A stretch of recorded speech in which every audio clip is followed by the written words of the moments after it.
இனிமே கண்ணை மூடிட்டு கடலை எண்ணெய் வாங்கலாம். ஏன்னா மந்த்ரா கடலை எண்ணெய் இதயத்தின் தயாரிப்பு. வறுக்க பொரிக்க ஏன் எல்லா சமையலுக்கும் மந்த்ரா தான். மந்த்ரா கடலை எண்ணெய், அபார ருசி, ஆரோக்கியமான உடல் நலம்.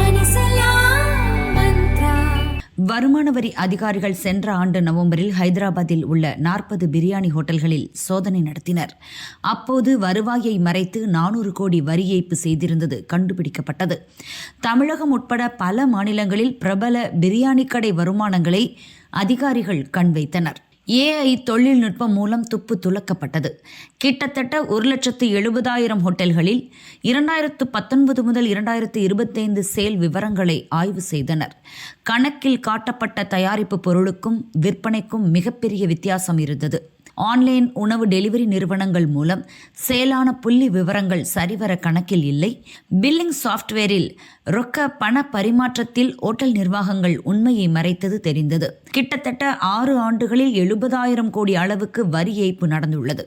முதல் கட்ட ஆய்வின்படி கர்நாடக ஹோட்டல்களில் 2,000 கோடி, தெலங்கானாவில் 1,500 கோடி, தமிழகத்தில் 1,200 கோடி வரி ஏய்ப்பு கண்டறியப்பட்டுள்ளது. பில்லிங்கில் இனி ஹோட்டல்கள் கடுமையான சோதனைகளை எதிர்கொள்ள வேண்டியிருக்கும் என அதிகாரிகள் கூறுகின்றனர். நாட்டை உலுக்கும் இந்த பிரியாணி ஸ்கேம் குறித்து வக்கீல் கார்த்திகேயன் கூறியதாவது: இப்போ நார்மலாக வந்து பார்த்தீங்க அப்படின்னா வந்து எந்த ஒரு ரெஸ்டாரண்ட் எடுத்தாலும் வந்து பில்லிங் சாஃப்ட்வேர் அப்படின்னு ஒரு சாஃப்ட்வேர் யூஸ் பண்ணுவாங்க. ஸோ அந்த சாஃப்ட்வேர்ஸ் வந்து தேர் ஆர் மல்டிபிள் கம்பெனிஸ் அந்த சாஃப்ட்வேர் ப்ரொவைட் பண்ணுறது. ஸோ ஒரு சில பேர் வந்து லைசன்ஸ்டு சாஃப்ட்வேர் யூஸ் பண்ணுவாங்க, ஒரு சில பேர் வந்து பார்த்தீங்க அப்படின்னா ஓப்பன் சோர்ஸ் சாஃப்ட்வேர்ஸ் யூஸ் பண்ணுவாங்க. ஸோ இதை வச்சு தான் பில்லிங்ஸ் எல்லாம் நடக்கும். ஸோ பில்லிங் வந்து எவ்ரி கஸ்டமருக்கு வந்து பில் கொடுப்பாங்க. பட் இந்த பில்லிங் என்ட்ரியெல்லாம் வந்து பார்த்தீங்க அப்படின்னா மல்டிபிள் டைப்ஸ் ஆஃப் பேமெண்ட்ஸ் இருக்குது நமக்கு இந்தியாவை பொறுத்த வரைக்கும் வந்து பார்த்தீங்கன்னா. ஸோ ஒன்று வந்து UPI மூலியமாக பேமெண்ட் பண்ணுறதுக்கு ஆப்ஷன் இருக்குது, இல்லை card, credit card, debit card இந்த மாதிரி ஸ்வைப் பண்ணுறதுக்கான ஆப்ஷன்ஸ் நிறையா இருக்குது. ஸோ இந்த மாதிரி ஒவ்வொன்றும் வரும்போது வந்து பார்த்தீங்கன்னா அந்த பில்லிங்கில் என்ட்ரி விழுந்துட்டே இருக்கும். ஸோ இந்த மாதிரி வந்து பண்ணியிருக்காங்க. பட் இன்னொரு டைப் ஆஃப் பேமெண்ட்டும் நம்ம இந்தியாவில் இருக்குது, still it is continue. It is call cash payments அப்படின்றது. இந்த கேஷ் பேமெண்ட்ஸும் அந்த பில்லில் வரும். ஸோ இப்போ வந்து ஒரு ரெஸ்டாரண்ட்டுன்னு நீங்கள் எடுத்துக்கிட்டீங்க அப்படின்னா GST இஸ் மேண்டேட்ரி அவங்கள பொறுத்த வரைக்கும். ஸோ அந்த GST பில்லிங் அப்படின்றது எல்லாமே இதில் வந்து உள்ளே வரும். இந்தியாவை பொறுத்த வரைக்கும் வந்து பார்த்தீங்கன்னா இதை கவர்ன் பண்ணுறதுக்கு இன்ஃபர்மேஷன் டெக்னாலஜி ஆக்ட்னு ஒரு தனி சட்டம் இருக்குது.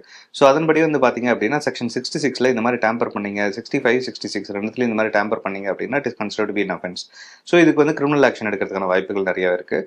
அதே மாதிரி வந்து பார்த்தீங்க அப்படின்னா செக்ஷன் 43லையும் வந்து பார்த்தீங்க அப்படின்னா இதுக்கான ப்ரொவிஷன்ஸ் இருக்குது. அதன் மூலமாக சிவில் ஆக்ஷனும் எடுக்கலாம் தாராளமாக. அதுக்கு தனியாக அட்ஜுடிகேஷன் ஆஃபீஸர் இருக்குது, அங்கே வந்து போயிட்டு கவர்மெண்ட் வந்து காம்பன்சேஷன் கூட கிளைம் பண்ணலாம். அதுக்கான ப்ரொவிஷனும் இருக்குங்க. So both civil and criminal action 2 action எடுக்க முடியும் இன்ஃபர்மேஷன் டெக்னாலஜி ஆக்ட் கீழே. இல்லைங்க, software company are called intermediaries. ஓகேங்களா? ஸோ அவங்க வந்து பார்த்தீங்க அப்படின்னா ஜஸ்ட் பிளாட்ஃபார்ம் கொடுக்குறாங்க. இவங்க டெலிட் பண்ணுறாங்களா, டெலிட் பண்ணுறது இல்லையா அப்படின்றதெல்லாம் அவங்க மானிட்டர் பண்ணுறது கிடையாது. ஸோ அந்த சாஃப்ட்வேர் ஆக்சஸ் பண்ணுறதுக்கான ஒரு லைசன்ஸ் ஃபீ வாங்கிட்டு அதுக்கப்புறமா வந்து அந்த சாஃப்ட்வேர் ஆக்சஸ் பண்ணுறாங்க. பட் இந்த மாதிரி டிபார்ட்மெண்ட்ஸ் வந்து கேட்கும்போது அதுக்கு அவங்க வந்து ஆக்சஸ் கொடுக்கணும். இப்போ கொடுத்துருக்காங்க இல்லைங்களா? ஸோ ஆக்சஸ் கொடுத்துருக்காங்க. இதை கொடுக்க மறுத்தாங்கன்னா அவங்க மேலே அதை ஆக்ஷன் எடுக்கிறதுக்கான வாய்ப்புகள் நிறையவே இருக்குங்க. வந்து டேட்டாவை புல் பண்ணி தான் நம்மளுக்கு கொடுக்குதே தவிர ஃபால்ஸ் டேட்டா எதுவுமே கொடுக்கல. ஸோ அதனால தாராளமாக வந்து இது எவிடன்ஸாக கன்சிடர் பண்ணலாங்க. இல்லை அதுதாங்க, இப்போ இந்த மாதிரி பார்த்தீங்க அப்படின்னா இப்போ நம்மளுக்கு டெக்னாலஜி ரொம்ப சோஃபிஸ்டிகேட்டட் டூல்ஸ் நிறைய அவைலபிளாக இருக்குது. இந்த மாதிரி சோஃபிஸ்டிகேட்டட் டூல்ஸை நம்ம எப்படி வந்து இன்னும் யூஸ் பண்ணணும், இந்த மாதிரி இந்த ஒரு டிபார்ட்மெண்ட் ஒன்லி இன்கம் டேக்ஸ் மட்டும் யூஸ் பண்ணணும்னு அவசியம் இல்லை. நிறைய டிபார்ட்மெண்ட்ஸ்க்கு இது யூஸ் பண்ணுறதுக்கான வாய்ப்புகள் நிறையா இருக்குது. அதை லிவரேஜ் பண்ணி நம்ம யூஸ் பண்ணோம் அப்படின்னா நிறைய விஷயங்களை நம்ம தடுக்கிறதுக்கான வாய்ப்புகளும் நிறையா இருக்குங்க.